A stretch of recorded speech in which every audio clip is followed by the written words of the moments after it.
Every once in a while, you're drawn to a story as an investigative journalist that gets your attention. And this one has been blowing up on the internet.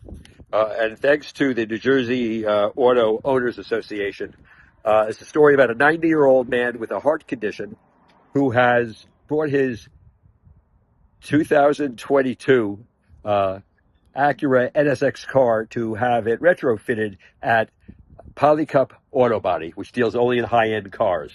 This door here where I'm trying to speak with him is because the demonstrations going on all week that evidently Polykup is holding his car hostage as they put in a fraudulent battery that belongs to a Chevy Volt as opposed to that of the Tesla batteries that was supposed to be installed.